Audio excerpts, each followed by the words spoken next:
Boa noite, segundo ano. Nós vamos começar uma pequena revisão sobre o conteúdo que vai cair na prova ângulo, tá? Aquela questão da ilha de calor que eu expliquei na sala. Olha só, a cidade do Rio de Janeiro vai participar de um mapeamento de ilhas de calor organizado pelo governo dos Estados Unidos para a coleta de dados e estudos de soluções de adaptação à mudança climática, anunciou o órgão federal americano para uma pesquisa e monitoramento do clima do meio ambiente. Para realizar um mapeamento das ilhas de calor, deve-se examinar locais caracterizados. Que locais caracterizados são esses, meu filho? É simples. Cidades, grandes metrópoles. Por que grandes metrópoles? Porque para haver uma grande cidade, você precisa ter o grande desmatamento e a grande produção de produtos, de itens que vão danificar e aumentar a nossa temperatura ambiente. Mas que produtos, que itens são esses? As indústrias que expelem grandes gases poluentes na atmosfera, carros, ônibus, automóveis em geral, lixo, grande lixo acumulado, problema dos plásticos, como vocês sabem, nós até falamos disso. Ou seja, tudo isso ainda contando sem a presença de grandes reservas naturais, certo? E quando tem algumas reservas naturais, são utilizadas para o setor econômico. Algumas árvores utilizadas para o garimpo ilegal, desmatado, né? Para fazer grandes queimadas, né? A produção exagerada de papéis. E as águas, elas são contaminadas com o esgoto dessa própria cidade, né? E com resíduos industriais, os lixos, né, industriais, que vão ser colocadas no rio, né? E vocês podem perceber ali na Praia do Tabuleiro grandes bueiros vindo da cidade, né? Que expelem para o mar. Olha só, e isso ali vocês podem perceber, para quem gosta de ver o mar de Barra Velha à noite, vocês vão perceber uma grande espuma marrom no mar. Ali nada mais é do que sujeira, entendeu? Sujeira, muita sujeira. Óleo misturado com determinados resíduos, enfim. Olha essa imagem, ela consegue explicar melhor. Naturalmente, vocês já sabem desde a quinta série em que árvores e todo recursos naturais, elas diminuem a temperatura ambiente, né? Reduz a temperatura do clima. Agora, quando o ser humano vai e faz tudo ao contrário, o clima, vocês podem ver aqui nessa escala, ele consegue bater pico. Mas professor, professor não, segundo ano. E quando esse tipo de local aqui, ó, centro da cidade, etc., é em locais onde naturalmente o sol já é mais forte, como o norte e o nordeste. Aí, meu filho, essa temperatura aqui, ó, ela chega a 11 pontos a mais. De 31, nós estamos falando agora de 32. Desculpa, 42 graus. Eita, como é bom em matemática. 42 graus. Ontem na minha cidade fez 45 graus, pô. Entendeu? Então, assim, é um problema sério. E há locais muito mais quentes. Em alguns países no continente africano, em Angola, por exemplo, em Moçambique, faz simplesmente 50 graus. 50 graus. Vai lá. Certo? Todo mundo entendeu qual é a parte das ilhas de calor? Isso aqui, ilhas de calor, nós estamos falando de grandes prédios nos centros das cidades. Olha só. Uma cidade é representada pelos prédios e construções humanas. Beleza? E vocês podem perceber que pequenos prédios aqui, ó, em área periférica, comercial, tem mais reservas naturais, tá? Mas no centro é onde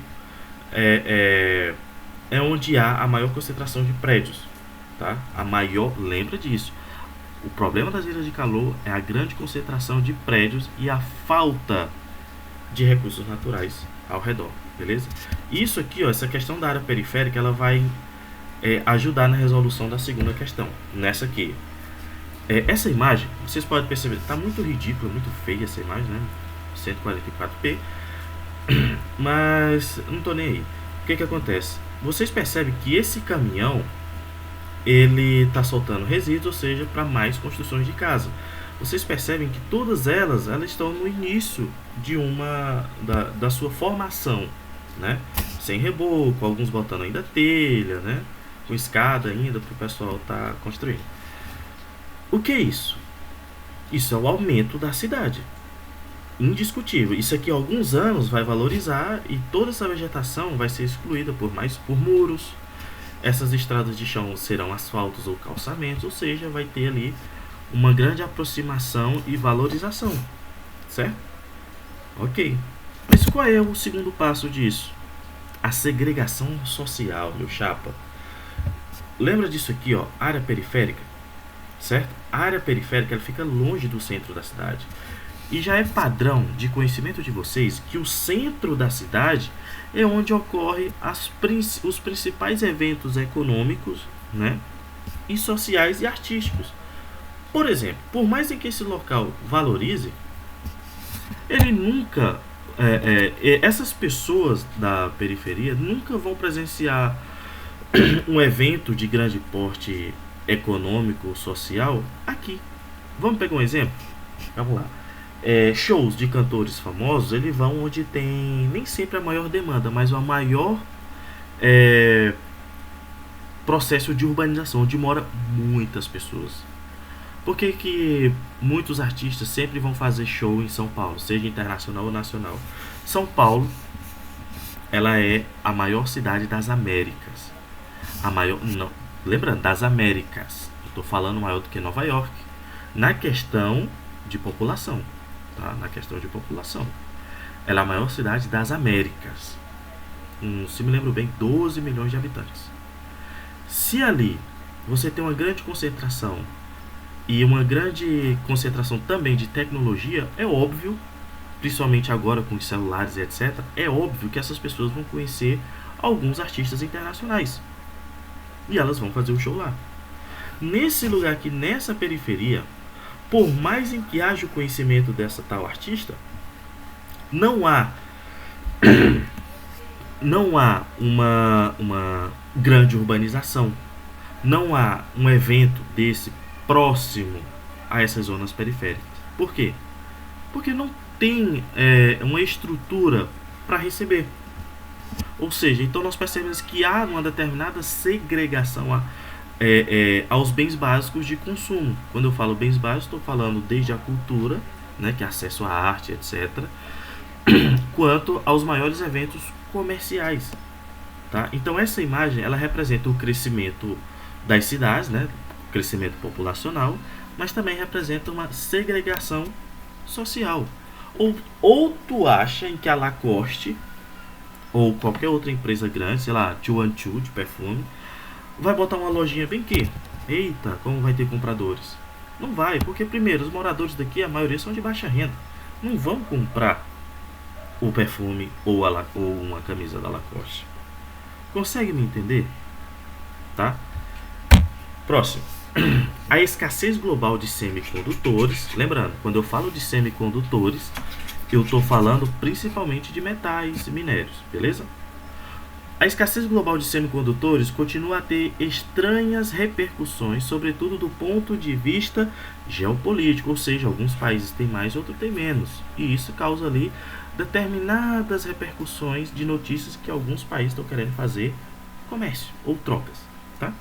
Há um ano, as indústrias lutam para se abastecer com chips eletrônicos, lembra? Semicondutores, chips eletrônicos. Por quê? Porque o ouro, principalmente, é um grande condutor energético. Ele é um ótimo condutor energético. Tá? Por isso, fazem esses chips demorarem muito mais tempo. Então vamos lá. Que equipam aparelhos do dia a dia. Computadores, torradeiras, passando pelas máquinas de lavar, etc, etc. Ah tá, lembra disso aqui, consoles e videogames. Isso vai melhorar a minha explicação. O episódio atual, no entanto, surge em um contexto marcado por um questionamento geral a respeito dos benefícios da globalização e do declínio da atividade industrial no Ocidente. No Ocidente. Então o texto está se referindo ao Oriente. Quando nós falamos do Oriente, nós podemos destacar o continente asiático, cara. Olha só. Quando nós falamos em tecnologia no continente asiático, nós falamos de Japão. Certo? Certo. Também, já um conhecimento a mais de geografia, quando nós falamos do continente asiático, também falamos de grandes produção de semicondutores. Não é à toa, cara, que tu vai ver aquela empresa de celulares, Xiaomi, ser do continente asiático. Não é à toa grandes, lembra que eu falei disso aqui, ó, consoles de videogames, a Sega ser de lá, a Nintendo ser de lá.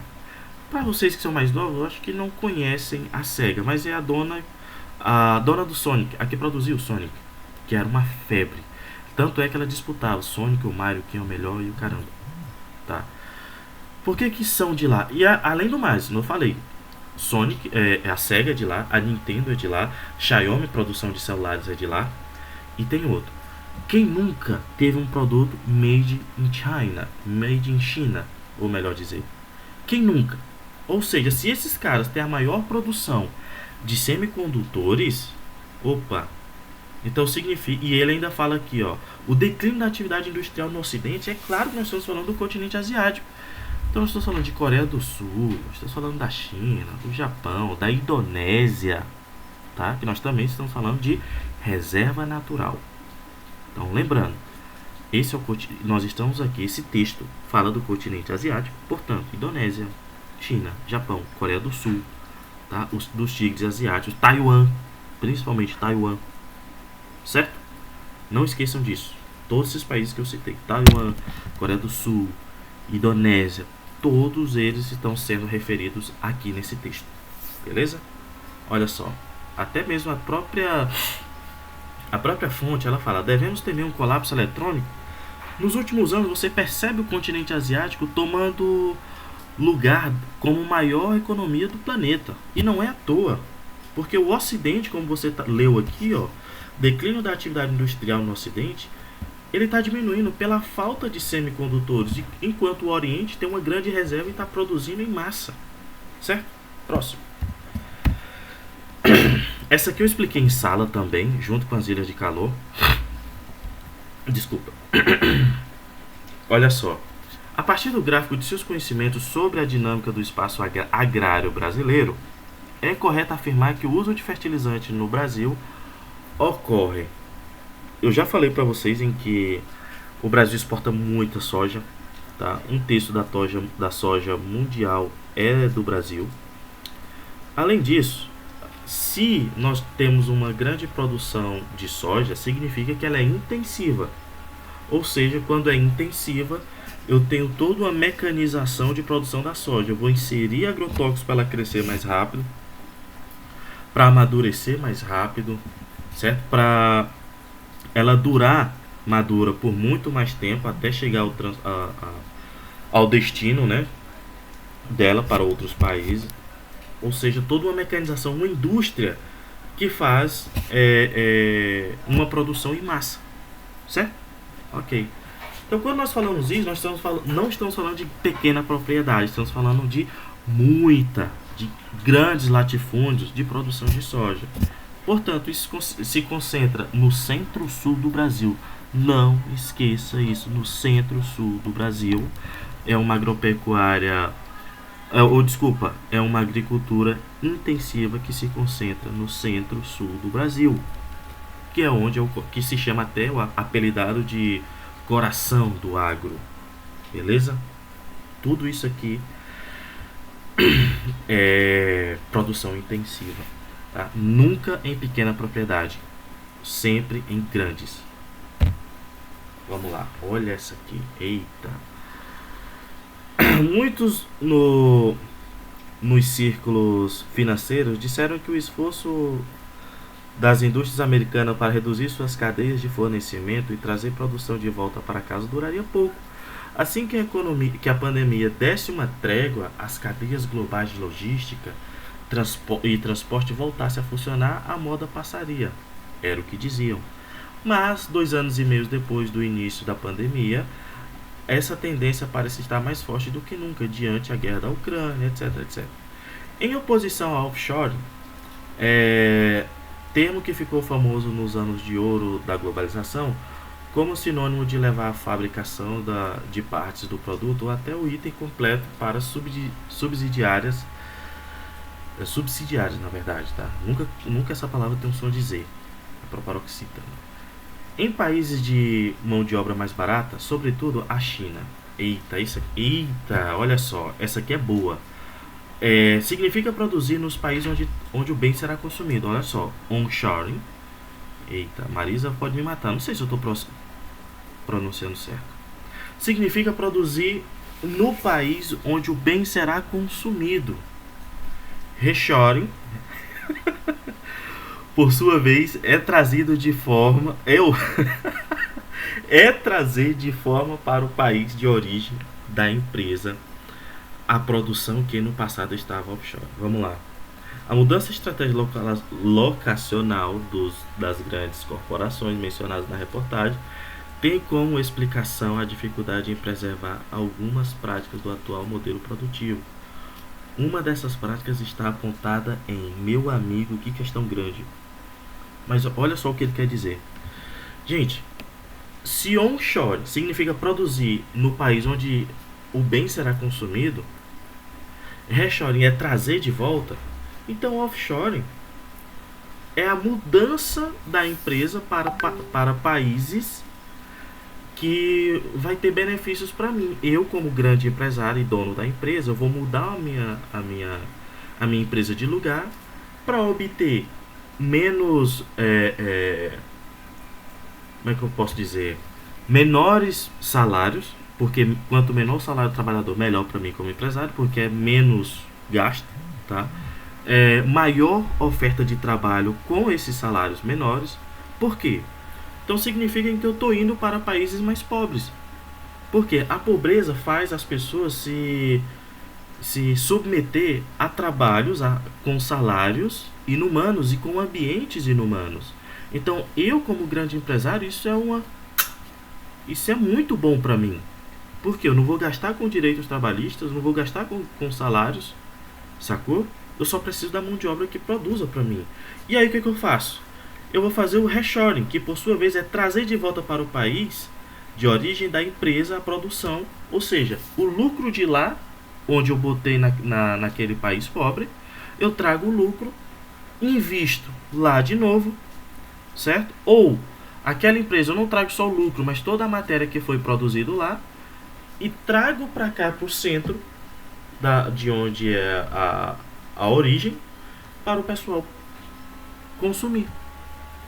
Ou seja, o que ele está falando aqui, pode até ver, a mudança na estratégia locacional, ela está falando de ir para países com os salários menores, com a moeda de menor valor, com a grande oferta de mão de obra barata, que é com trabalhos de menores salários. E isso para o grande empresário é uma ótima, tá? É o que a Coca-Cola fez. Para quem não sabe, a Coca-Cola tem várias plantações onde os trabalhadores que trabalham nessas fazendas ganham quantias miseráveis. E quanto a Coca-Cola não lucra com esse tipo de serviço. Outro exemplo é a própria Nestlé, com a produção de cacau, onde as crianças que também trabalham, né, que é da agricultura pertencente a eles, as famílias todas trabalham, inclusive as crianças, para ajudar na renda. Enquanto esses cacaus vão ser levados para a fábrica da Nestlé, onde serão produzidos e vendidos em massa, e o lucro, na maioria, vai para a grande empresa e o trabalhador não recebe um salário digno do seu trabalho.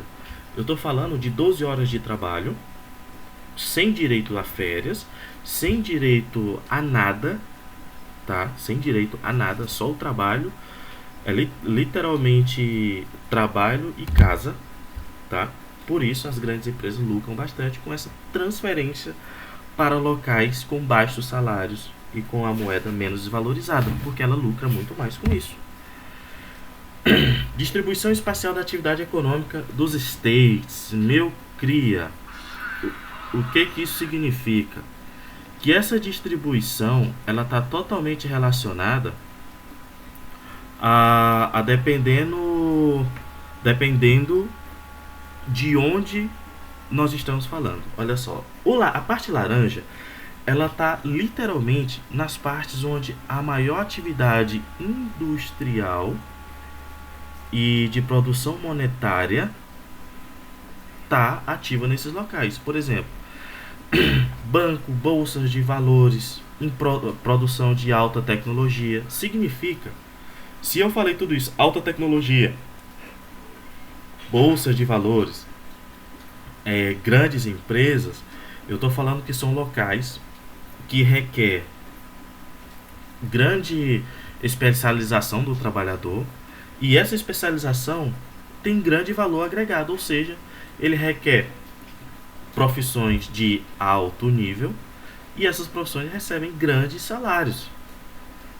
E nesses grandes salários, e essas pessoas que trabalham com essas características trabalham em grandes empresas. Empresas de alta tecnologia, eu estou falando da Microsoft, estou falando da Apple, estou falando de grandes empresas que estão localizadas nesses espaços em laranja. Professor, e esses azuis?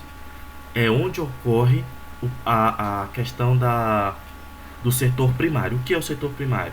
É onde são feito o garimpo, o minério, a plantação, ou seja, é a parte inicial do comércio. São algo menos mecanizado, enquanto depois que passar pelos setores, são enviados para essas grandes empresas e grandes indústrias que estão nos locais em amarelo. Ok, essa aqui eu também falei em sala, tá? Basicamente vai ter uma questão onde ela afirma o seguinte, ó. Eu quero saber qual é essa última questão e o porquê, essa última revolução industrial, que é a atual, e por que ela se demonstra assim. Olha só, na primeira revolução industrial você começou ali uma espécie de pequeno maquinário, onde você tinha uma produção mecanizada, mas não tinha uma produção em larga escala.